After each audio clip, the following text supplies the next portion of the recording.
Hello everyone, welcome to my channel S tutorial home. যারা এখনও পর্যন্ত আমার চ্যানেলটিকে সাবস্ক্রাইব করোনি, তোমরা অবশ্যই আমার চ্যানেলটিকে সাবস্ক্রাইব করবে।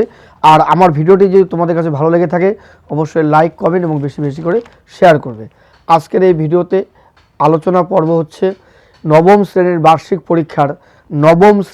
বার্ষিক পরীক্ষার বাংলা ভাব সম্প্রসারণ এবং প্রবন্ধ রচনা বিষয়ে সাজেশন। এখন বর্তমানে যারা ক্লাস 9-এ পড়াশোনা করছো তাদের সময় শেষ। ডিসেম্বরের 1-2 তারিখ থেকে তাদের পরীক্ষা শুরু হয়ে যাচ্ছে তোমাদের। সেই তোমাদের ক্লাস নবম শ্রেণীর যে পরীক্ষা, বাংলা পরীক্ষার ভাব সম্প্রসারণ এবং প্রবন্ধ রচনা আজকে আমি সাজেশন দেব। এগুলো তোমরা ভালো করে শুনে নাও এবং খাতা কলম নিয়ে বসো। খাতায় এই আমার দেওয়া ভাব সম্প্রসারণ এবং প্রবন্ধ রচনা খাতায় লিখে নাও। এগুলো কমন পড়বে, এখান থেকে তোমাদের লিখতে হবে। পরীক্ষাতে একটা থাকবে ভাব সম্প্রসারণ আর অথবা দিয়ে থাকবে সারাংশ বা ভাবার্থ।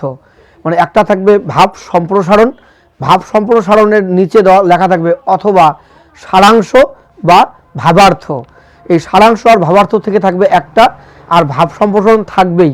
তাহলে ভাব সম্প্রসারণ অথবা ভাবার্থ যে কোনো একটা পরীক্ষাতে লিখতে হবে। আর প্রবন্ধ রচনা পরীক্ষাতে 4টা প্রবন্ধ রচনা দেওয়া থাকবে, তার মধ্যে একটা লিখতে হবে। তাহলে বাংলা প্রবন্ধ রচনা পরীক্ষাতে থাকবে 4টা, লিখতে হবে একটা। ঠিক আছে, তোমরা খাতা কলম নিয়ে বসো। আমি যেগুলো বলবো এখন সেগুলো খাতায় লিখে পড়বে। অত্যন্ত গুরুত্বপূর্ণ। আমাদের ওয়েস্ট বেঙ্গল বোর্ডের অর্থাৎ পশ্চিমবঙ্গ রাজ্য জুড়ে যে সমস্ত high school, girls high school রয়েছে সারা পশ্চিমবঙ্গ জুড়ে ওয়েস্ট বেঙ্গল বোর্ডের মধ্যশিক্ষা পর্ষদ অনুমোদিত যে পাঠ্যসূচি, সেই সিলেবাসের উপর ভিত্তি করেই আমি আজকে সাজেশন তোমাদের দেব। আমাদের পশ্চিমবঙ্গের বিভিন্ন জেলার হাই স্কুল এবং গার্লস হাই স্কুলের যে ছাত্রছাত্রী রয়েছে, যারা ক্লাস নবম শ্রেণীতে পড়ছো, যারা সামনেই ক্লাস নবম শ্রেণীর বার্ষিক পরীক্ষায় বসবে, তাদের জন্য আজকের এই ভিডিও অত্যন্ত গুরুত্বপূর্ণ। আজকের বিষয় বাংলা ভাব সম্প্রসারণ এবং প্রবন্ধ রচনা। Very very important common suggestion, গুরুত্বপূর্ণ সাজেশন। তোমরা খাতা কলম নিয়ে বসে এগুলো লিখে নাও, এগুলোই পড়বে। যদি আমার ভিডিওটি ভালো লেগে থাকে অবশ্যই লাইক করবে, কমেন্ট করবে এবং বেশি বেশি করে শেয়ার করবে। আর যারা এখনও পর্যন্ত আমার চ্যানেলটিকে সাবস্ক্রাইব করোনি, তোমরা অবশ্যই আমার চ্যানেলটিকে সাবস্ক্রাইব করবে। প্রথমত যেটা বলবো, ভাব সম্প্রসারণ পড়তে হবে। যারা নবম শ্রেণীর ছাত্রছাত্রী রয়েছে তাদের উদ্দেশ্যে বলছি। নাম্বার 1, সবার উপরে মানুষ সত্য, তাহার উপরে নাই। সবার উপরে মানুষ সত্য, তাহার উপরে নাই, এটা পড়বে। নাম্বার 2, জীবনের মূল্য আয়ুতে নহে, কল্যাণপুত কর্মে। জীবনের মূল্য আয়ুতে নহে, কল্যাণপুত কর্মে। নাম্বার 2। নাম্বার 3, অন্যায় যে করে আর অন্যায় যে সহে, তব ঘৃণা যেন তারে তৃণ সমদহে, এটা পড়বে। এরপর, স্বার্থভাবন যে জন বিমুখ, বৃহৎ জগতে সে কখনো সেখানে বাঁচিতে, এটা পড়বে। এরপরে যেটা বলবো, শৈবাল দিগিরে বলে উচ্চ করি শির, লিখে রেখো এক ফোঁটা দিলেম শিশির, এটা পড়বে। যারা শুধু মরে কিন্তু নাহি দেয় প্রাণ, তাহাদের কেহ কবু করেনি সম্মান, এটা পড়বে। তারপর, যারে তুমি নিচে ফেলো সে তোমারে বাঁধিবে যে নিচে, পশ্চাতে রেখেছো যারে সে তোমারে পশ্চাতে টানিয়েছে। অত্যন্ত গুরুত্বপূর্ণ এই ভাব সম্প্রসারণগুলো। তারপর কি বলবে, যে নদী হারায় স্রোত, চলিতে না পারে, সহস্র শৈবাল দাম বাঁধে আসি তারে। তারপর কি বলবে, জীবে প্রেম করে যেই জন, সেই জন সেবিছে ঈশ্বর, পড়তে হবে। পুষ্প আপনার জন্য ফোটে না, পরের জন্য তোমার হৃদয় কুসুমকে প্রস্ফুটিত করিও। অত্যন্ত গুরুত্বপূর্ণ ভাব সম্প্রসারণ এগুলো, ঠিক আছে। আর যে নদী হারায় স্রোত, চলিতে না পারে, সহস্র শৈবাল দাম বাঁধে আসি তারে, এগুলো অত্যন্ত গুরুত্বপূর্ণ। মেঘ দেখে কেউ করিস নে ভয়, আড়ালে তার সূর্য হাসে। ক্ষুধার রাজ্যে পৃথিবী গদ্যময়, পূর্ণিমা চাঁদ যেন ঝলসানো রুটি, ঠিক আছে। এই ভাব সম্প্রসারণ যেগুলো নাম বললাম, এখান থেকে পরীক্ষা যে কোনো একটা ভাব সম্প্রসারণ পরীক্ষাতে থাকবে। তার নিচে লেখা থাকবে অথবা দিয়ে একটা থাকবে সারাংশ। আর যদি পরীক্ষাতে সারাংশ না থাকে তাহলে লেখা থাকবে ভাবার্থ। মানে ভাব সম্প্রসারণ অথবা সারাংশ অথবা ভাবার্থ, এরকম দুটো থাকবে, একটা লিখতে হবে, ঠিক আছে। তোমরা পরীক্ষাতে বেশিরভাগই ভাব সম্প্রসারণ লিখবে, ঠিক আছে। আর যারা ভাবার্থ ভালো বোঝো তারা ভাবার্থ লিখবে। কিন্তু আজকের এই ভিডিওতে আমি যে কমন মানে যেটা বললাম, কমন সাজেশন দিয়ে দিলাম, সেটা হচ্ছে ভাব সম্প্রসারণ। ক্লাস 9 অর্থাৎ নবম শ্রেণীর বার্ষিক পরীক্ষার বাংলা ভাব সম্প্রসারণ এই ভিডিওতে কমন দেওয়া হলো। এর মধ্যেই পরীক্ষাতে যে কোনো একটা আসবে, সে যে কোনো স্কুলেই হোক। আমাদের ওয়েস্ট বেঙ্গলের ওয়েস্ট বেঙ্গলের অর্থাৎ পশ্চিমবঙ্গের বিভিন্ন জেলার বা মহকুমা স্তরে যে হাই স্কুল গার্লস হাই স্কুলগুলো রয়েছে সারা রাজ্য জুড়ে, যে কোনো স্কুলেই এই ভাব সম্প্রসারণগুলোর থেকে যে কোনো একটা কমন পড়বেই।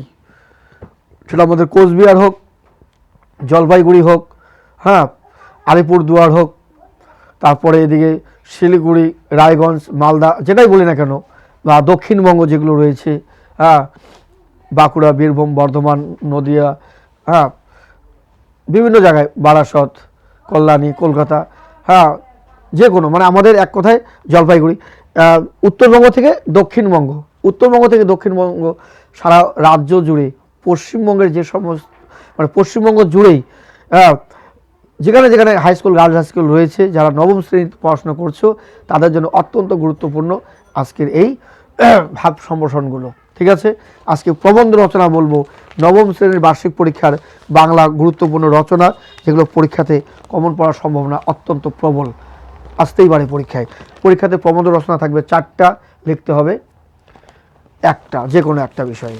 ঠিক আছে, একটা পরিবেশমূলক থাকবে, একটা বিজ্ঞানমূলক থাকবে, একটা তোমার নিজস্ব অভিজ্ঞতার থেকে থাকবে বর্ণনামূলক, একটা কোনো জীবনীমূলক থাকবে। এরকম করে টোটাল 4টা রচনা থাকবে, একটা প্রবন্ধ রচনা লিখতে হবে। বাংলা প্রবন্ধ রচনা 4 ধরনের, 4টা থাকে, একটা লিখতে হয়। নামগুলো বলছি, তোমরা খাতায় লিখে নাও, এগুলো পড়বে, খাতা কলম নিয়ে বসো। নাম্বার 1, পরিবেশ দূষণ ও তার প্রতিকার। পরিবেশ দূষণ ও তার প্রতিকার বা পরিবেশ দূষণ প্রতিরক্ষায় ছাত্রছাত্রীদের ভূমিকা, বা পরিবেশের ভারসাম্য রক্ষায় ছাত্রছাত্রীদের ভূমিকা। তারপরে পড়বে শিক্ষায় গণমাধ্যমের ভূমিকা। তারপর কি বলবে, দৈনন্দিন জীবনে বিজ্ঞান, এর নাম প্রতিদিনের জীবনে বিজ্ঞান। দৈনন্দিন জীবনে বিজ্ঞান বা প্রতিদিনের জীবনে বিজ্ঞান।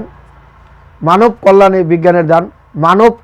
বিজ্ঞানের দান, প্রতিদিনের জীবনে বিজ্ঞান, দৈনন্দিন জীবনে বিজ্ঞান। ঠিক আছে, বিজ্ঞান ও বিজ্ঞান মনস্কতা, মানব কল্যাণে বিজ্ঞানের দান বলেছি। ঠিক আছে, বিজ্ঞান ও বিজ্ঞান মনস্কতা, এই ধরনের রচনাগুলো থেকে পরীক্ষাতে যে কোনো এক ধরনের থাকবে। আরও নাম বলছি, মহাকাশ গবেষণায় ভারত, বাংলার ঋতু বৈচিত্র্য, অত্যন্ত গুরুত্বপূর্ণ রচনা। বাংলার ঋতু বৈচিত্র্য অথবা তোমার প্রিয় ঋতু, বা তোমার দেখা একটি মেলা বা একটি গ্রাম্য মেলার বর্ণনা। ঠিক আছে, একটি বই মেলা। দূরদর্শন, চরিত্র গঠনে খেলাধুলার প্রভাব, একটি ভ্রমণের অভিজ্ঞতা, তোমার জীবনের লক্ষ্য। ঠিক আছে, তারপরে বাংলার উৎসব, অত্যন্ত গুরুত্বপূর্ণ রচনা। একটি শীতের সকাল, একটি নদীর আত্মকথা।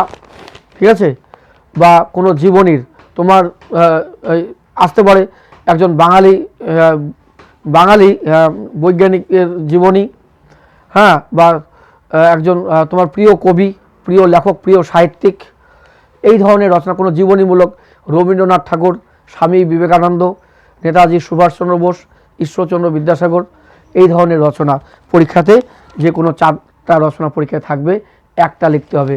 প্রতিদিনের জীবনে বিজ্ঞান বা দৈনন্দিন জীবনে বিজ্ঞান বা মানব কল্যাণে বিজ্ঞানের দান, বিজ্ঞান ও মানব সভ্যতা, হ্যাঁ, তারপরে বিজ্ঞানের জয়যাত্রা, এগুলো একটাই রচনা। ঠিক আছে, বিজ্ঞানের জয়যাত্রা, এই রচনাগুলো থেকে একটা আসতে পারে। অথবা বিজ্ঞান ও কুসংস্কার বা কুসংস্কার দূরীকরণে বিজ্ঞান, আসবেই পরীক্ষায় এখান থেকে রচনা। ঠিক আছে, যে রচনাগুলো বললাম খাতায় লিখে নাও, এগুলোই কমন পড়বে, পরীক্ষাতে আসবে। নবম শ্রেণীর বার্ষিক পরীক্ষার গুরুত্বপূর্ণ ভাব সম্প্রসারণ এবং প্রবন্ধ রচনা বলা হলো, এগুলো খাতায় লিখে পড়ো, এখান থেকে তোমাদের কমন পড়বে। 4টা রচনা কমন পড়বে, যে কোনো একটা লিখতে হবে। আর ভাব সম্প্রসারণ একটা পরীক্ষায় থাকবে, একটাই লিখতে হবে, অথবা দিয়ে সারাংশ বা ভাবার্থ থাকবে। ঠিক আছে, যেগুলো বলা হলো খাতায় লিখে নিয়ে এগুলোই পড়ো, অত্যন্ত গুরুত্বপূর্ণ এগুলো। ঠিক আছে, যদি আমার এই ভিডিওটি তোমাদের কাছে ভালো লেগে থাকে অবশ্যই লাইক কমেন্ট এবং বেশি বেশি করে শেয়ার করবে। আর যারা এখনও পর্যন্ত আমার চ্যানেলটিকে সাবস্ক্রাইব করোনি তোমরা অবশ্যই আমার চ্যানেলটিকে সাবস্ক্রাইব করবে। ঠিক আছে, রাখছি। অত্যন্ত গুরুত্বপূর্ণ রচনা এবং ভাব সংশোধন বললাম, এগুলো পরীক্ষাতে আসবে।